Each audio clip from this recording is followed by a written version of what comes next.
From ABC7, live breaking news. And that breaking news is an intense fire gutting a historic church in San Francisco. Firefighters say the fire is contained and they will be out all night long, making sure it stays that way. Good evening, I'm Ama Dates. And I'm Dan Ashley. Thanks for joining us. Just in the last hour or so, firefighters lifted the last evacuations and shelter-in-place orders around the fire area. However, about 800 PG&E customers are still without power. We are 9 hours into the firefight at the San Francisco Central Seventh-day Adventist Church. The historic church is on the corner of California and Broderick Streets in San Francisco's Pacific Heights neighborhood. Strong winds spread the smoke all over the city. You can smell it miles around. ABC7 Eyewitness News reporter J.R. Stone is live outside the church tonight. J.R., you were there this afternoon just as the fire was raging. Obviously, things have changed, but what is it like right there at this hour? Well, Dan and Ama, it's certainly better than it was, and that is good news. There were 5 ladder trucks here earlier today. Those trucks have left. That's good news for people living in this area because it is extremely dark, and that is the first step in getting their electricity back, because in this neighborhood, the electricity is still off. And as I talk, I want to jump out of the way. You can look right across the street. That is a PG&E crew that is out here. They are working hard to try to get this power back on. A little while ago, around 15 minutes ago, there was a PG&E truck spraying water on some of the electrical boxes that were out here to try to make sure that when they do switch the button and turn the electricity back on, there aren't any problems, because it was extremely hot out here during that fire. So they've got a slew of crews working hard after what has been a very busy day.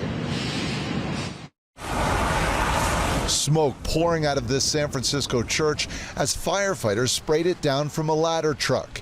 In fact, at one point, there were 5 ladder trucks being used by fire crews to fight the flames. All big, flame coming out, inside and out. Wow. Yeah, it was scary, really scary.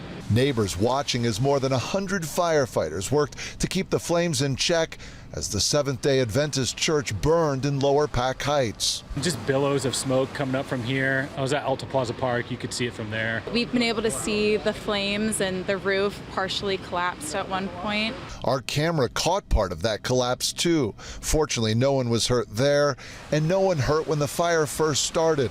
At one point Monday afternoon, as there appeared to be progress in the fight, dark smoke again appeared in the tower of the church, and the San Francisco Fire Department sent in a crew of their most elite firefighters. The crews went in there. They were able to open up ceilings and walls. That means removing drywall, removing barriers, and they actually had active fire that they were able to extinguish. San Francisco Mayor Daniel Lurie there watching with the fire chief as the crew successfully got control of the flames. Many, though, saddened at the loss of what was a church that had a special pipe organ and a church that once fed those in need. I have good memories of the church itself, and especially the food. We were poor at the time, and so the food services really made an impact when I was just 6 years old, going there every Saturday. We'd have the big potluck. And back out here live, you are looking at PG&E crews busy at work. I talked about them spraying down this area with water just minutes ago. Now they are up there and they are closely looking at the wires, the boxes, and the pole before they switch the electricity back on. The goal is to get it back on as soon as possible, but they want to make sure they can do that in a safe fashion. Now, this was a fight today. This church was built in 1892, and it is made of wood. As to how much water was used, I talked with Captain Baxter, and he told me hundreds of thousands of gallons of water, if not millions of gallons of water, were used today to put this fire out. But the goal was to make sure that it didn't spread to any other nearby buildings or homes, and that was accomplished. Unfortunately, this church looks to be a total loss at this point, but thankfully nobody was hurt.